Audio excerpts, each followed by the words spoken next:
இஞ்சி பாருங்க மிளகாய் வேணியணும். நான் முதலும் போட்டேன். நான் சில நேரம் முளைக்காட்டில் மட்டும் 10 தரம் போடுறேன். இதே 40 சதவீதம் தான் தந்தவங்க. 40 உண்டா வச்சு பாருங்க உங்களோட காசுக்கு, இலங்கை காசுக்கு. என்ன சொல்லுங்கள், இப்படியே நீங்கள் கத்தியால் குத்தாமல் மெல்லமாக பிளந்துட்டு அப்படியே வீட்டுக்குள்ளே போடுங்க. மிளகாய் வெள்ளனை போட்டால் தான் வெள்ளனை முளைக்கும். லண்டனில் இலங்கையில் எங்களுக்கெல்லாம் சிரிப்பாக இருக்கும். எங்களுக்கு இப்போ தானே இதெல்லாம் வயசு ஒத்தானி போட ஆசையாக இருக்குது. இது பாருங்க, சிலது இந்த நல்ல மண் போடாட்டாலும் முளைக்கும். சில பேர் சொல்லிக்கணும் இந்த என்னென்றால் மண் நல்ல மட்டங்களுக்கு முளைக்கி விட்டுக்குது. ஐடியல் ஜென்ரல் பேக்கில் வச்சுக்கிறேன். என்ன பிளான்டிங் அண்ட் ப்ரிப்பரேஷன். அப்போ நான் நினைக்கிறேன் இது குட் மண் உண்டு. அப்போ வேணிங்க நான் இதில் அதை போட்டு தான் முளைக்க போடுறேன். ஆனால் வீட்டுக்குள்ளே வையங்கோ மேலே முன் போச்செல்லாம் எனக்கு கொஞ்ச நாளைக்கு குப்பையாக தான் இருக்கும். ஒன்றும் செய்யலாது. ஏனென்றால் முன் போச்சுக்க வையுங்கோ, வீட்டுக்குள்ளே வைக்காதேங்கோ. கவனம், பூச்சிகளெல்லாம் வந்துடும். வீட்டுக்குள்ளே வைக்கிறேன்டா கவனம், புது மண் போடுங்க. வெளி மண் எடுக்காதேங்கோ, சிலக்கு என்ன வந்துடும். வீட்டுக்கு வைக்கிறேன்னா புது மண் எடுத்து வச்சுட்டு வெளியில் வையுங்க, பூச்சிகள் வந்துடும். வெள்ளவனுக்கு புல்லு மாயுதம். நீங்கள் சொன்னதானே இங்கே பால் இதில் தானே இந்த ஸ்பேடு தான் இங்கே பால் இதில் வெட்டினாங்க. விழுந்து போச்சு இந்த ஸ்பேட். இங்கே வேறுங்கோ அள்ளி இதுக்கு போட போகிறோம். இங்கே வேறுங்கோ இதுதான் இப்போதைக்கு இந்த பொட்.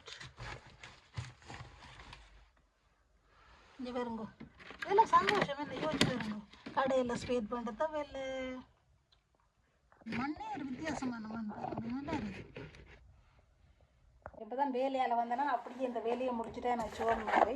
இங்கே வேறுங்கோ இதில் இப்போ நீங்கள் இந்த மிளகாய் எடுத்து மெல்லமாக நுள்ளி போடாதீங்க. கோபத்தில் இப்படியே மெல்லமாக பிரித்து இதுக்குள்ளே அப்படியே போடுங்க. 2 பேரும் போட்டுட்டு காட்டுறோம். அந்த மிளகாயை நீங்கள் பாவிக்கலாம். நெறிகிறீங்க இங்கே எல்லாம் சரியான காசு எங்கூட நாட்டில் லண்டனில் 2-3 வகை இருக்குது. இந்த நமக்கு 2-3 வகையாக போடுறது. என்ன இது வந்து இலங்கையோ இந்தியாவோ 5 பேர் இந்த தெரியுதா? எஸ், 2 பேருங்கெல்லாம் போட்டுட்டேன். வேலையில் வந்த கையோடு டக்குன்னு இந்த வேலையும் உங்களுக்கு காட்டோட உங்களுக்கு காட்டுறதுக்கு மட்டுமில்லை. வெள்ளனை போட்டால் தான் கெதிய இந்த லண்டனில் கெதிய முளைக்கும். இத்தனை அந்த 26 ஆக்கும். என்ன அப்போ 26 இங்கே பேனை எழுதாதான். இது மாக்கிறேன்டா அதில் இருக்கும். அப்போ 26 27 26 2 25 அப்போ தெரியும் எப்போ முளைச்சது எப்போ போட்டது. எனக்கு இதெல்லாம் இன்ட்ரெஸ்ட். என்ன இவ்வளோ நாளையில் காமத்தொழில் ஆராய்ச்சி நிலையத்தில். ஓகே, நன்றி. நல்லா போட்டு இப்போ இதான் ஸ்பெஷல். நீங்கள் போய் பொட் வேண்டணும். என்னென்ன மாதிரி பொட் புதுசாக வீட்டை வெளியில் நடக்கிறது ஊத்தையாக இருக்கும். அப்போ நான் அதுக்காக வேண்டி இனி அதெல்லாம் கழுவி சிலக்கெடுத்து இஞ்சி பிரிய ஆக்கினேன். இந்த என்ன நத்தை என்ன செய்யுங்கோ இதண்டா சுவம் பார்த்தீங்களா? பல்லவனுக்கு புல்லு மாயுதம் பிடி இருக்குது.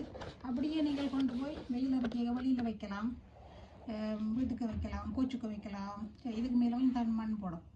இது என்னென்னா அந்த காஞ்ச விதம் முளைக்குது இல்லையா, அதனால் இது போட்டு எனக்கு நிறைய காய்ச்சது. சரியா, நிறைய முளைச்சது காய்ச்சது. நான் ஜாம் பெற்ற இன்பம் பெருகை வையகம். ஓகே, பாய். இந்த எண்ணெய் கரை பக்கத்தில் தான் வைக்க போகிறோம். இதில் வச்சு இப்படியே வச்சு விட்டால் தான் கொஞ்சம் வெயில் படிக்கும். வெயில் வரைக்கும் கொஞ்சம் எடுத்து வையுங்கோ. கொஞ்சம் ஹீட்டிங் பக்கத்தில் வையுங்கோ. இந்த ஹீட்டிங் பக்கத்தில் வைக்கிறேன். ஏனென்றால் கொஞ்சம் அவர் ஹீட்டிங் பட்டால் தான் கெரியாக முளைப்பார்.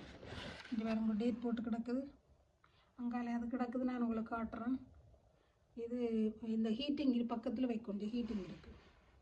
மற்றது இது சில நேரம் வெளியில் எடுக்க, சில நேரம் இது மாக்கிறதான். ரெண்டாலும் சிலது அழிஞ்சு போயிடும். இப்போ அழிஞ்சிடறதுக்கு அப்படி என்ன செய்கிறதா வேறுங்க இவைகளை வச்சு கிடக்குது. அப்போ இவரே 2 தெரியும். இந்த கிணக்க போட்டால் இது 2 தெரியாது. இதெல்லாம் சும்மா ஒரு டெக்னிக், பார்க்க ஆசை, சும்மா நீங்கள் இப்போ ஞாபகம் என்னென்னு போடலாம். அப்படி செய்து வச்சுக்கண்டா.